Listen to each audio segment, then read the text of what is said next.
Hi everyone, I'm Lainé, Head of Business Development at Parity Projects, or as we're now known, CoreLogic and Parity Projects, having been acquired just 2 weeks ago.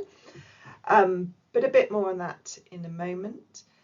So today I thought I would talk to the question of, is data still a barrier to retrofit? Anyone who's been involved in retrofit over the past decade will have been to a workshop where data and access to information will have been one of the many barriers to retrofit. And I want to discuss the idea that maybe we've broken that barrier. The acquisition by CoreLogic is an exciting time for Parity, having gone from the retrofit of a single home through to potentially paving the way that data and housing might be approached around the world. It's really exciting, but we've still got plenty more to come in terms of helping our clients with the complexity of the environment that we work in just in this country, and that's what I'll be focusing on today. Some quick credentials for you, for those who haven't worked with us previously. So CoreLogic is handling a lot of the data that's the case-related data in relation to Social Housing Decarbonisation Fund and Eco4, as those cases are being quality assured through their platforms. And then on the right-hand side is the impact we're having in terms of working with the landlords of over 2 million homes, mainly social housing, but others including National Trust. And then also we've advised or advising the local authorities of around 50% of homes in the country on the need and opportunity for retrofit. So while we can have a plan for every home, we also need to think about the environment within which we're trying to deliver that plan. And this rather basic diagram is trying to convey the complexity of that system we're working with, the complexity of the climate challenge led over the complexity of the UK housing stock, its ownership, its age, grid connections, financing, and then that's further multiplied by the unique nature of each home. The way we heat and power our homes and the way we live in them. This is what we're trying to all navigate in planning the decarbonisation of each home. And it's a moving target, isn't it? I mentioned political decisions are yet to be made on standards for social housing. And we saw last year how cold feet on the minimum energy efficiency standards poured cold water on plans by landlords and lenders. That uncertainty delays investment. So environmentally, we don't know yet how climate change will affect this country. I don't think we really want to wait for certainty either.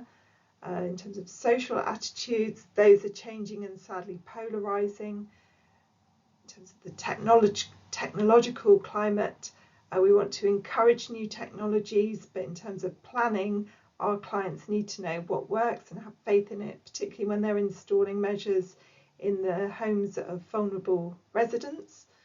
Then we've got the economic challenge, and particular concern is in relation to local authorities and the funding that's available to them, especially if they're also expected to be a key trusted partner in retrofit, which we believe is their rightful place. Another simple diagram for a complex idea and even more complex to build into software, so my technical colleagues tell me frequently. So how can we manage this complexity? So we're talking about a systems approach here where we need to understand the dependencies. We're not talking about a linear customer journey through retrofit. For our clients, you're working with multiple planned programs of works, tenant needs, and of course the financing from private and public sector. You need to be responsive to the changes in the environment, whether those are technological, so different measures coming through, political, so working to different standards and regulations, and then climate impacts as well, of course. And then once the work's done, what do we do with those results? We need to verify that work's completed to standard and feed the impact of those works back into the data set so that we can understand what more work needs to be done, but also layer over the top the new technological developments and so on to understand what else might need doing to those homes, what more can be achieved in a cost-effective way.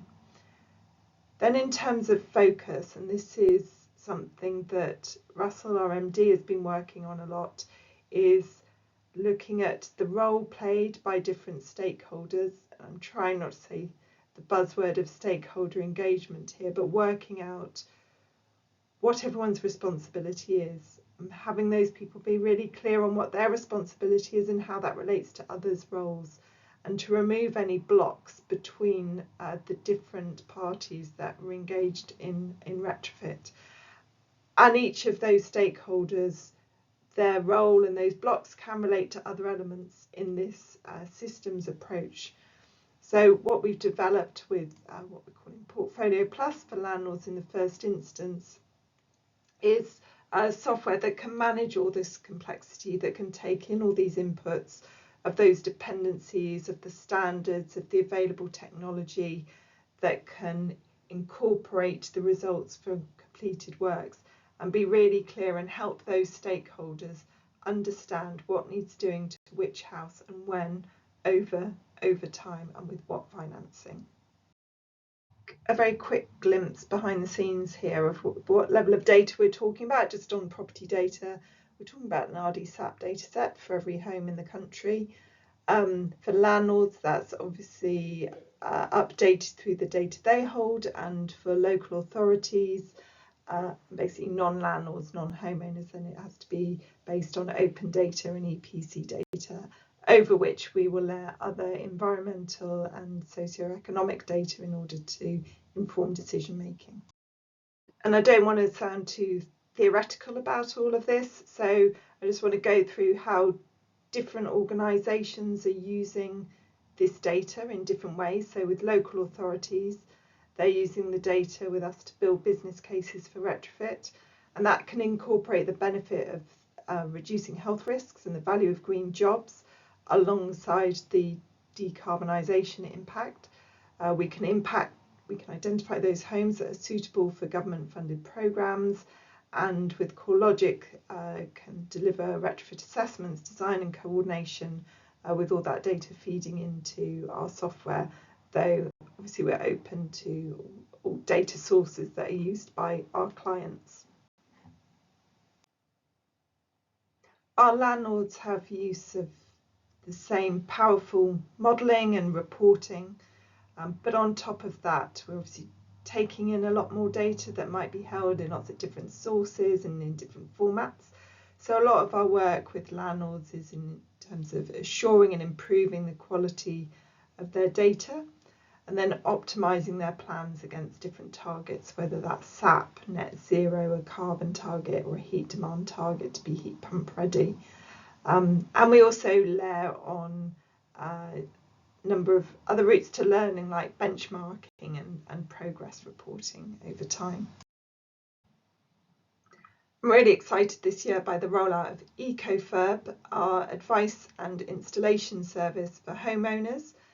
Through this, we offer free online advice, so that's available now through ecofurb.com across the country, as is follow-up one-to-one expert advice from a retrofit coordinator, and then we can link through to quality assured installations and free independent financial advice to make sure the customer, if they need finance, they're getting the right finance for them.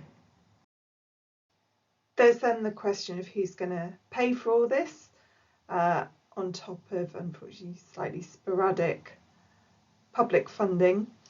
Well, the lenders are part of the answer and are increasingly feeling part of the answer. We know from clients how useful our data is in getting that financing, and we're also speaking to a lot of the lenders now. So where our data has previously been used a lot in social housing financing for retrofit, there's increasing interest in how our analysis can help identify need and opportunity across mortgage-backed books, understanding the cost of improvement in SAP ratings, achieving minimum energy efficiency standards and decarbonisation targets, and also in the provision of our turnkey advice and installation service for customers, whether that's under EcoFur branding or white labelled.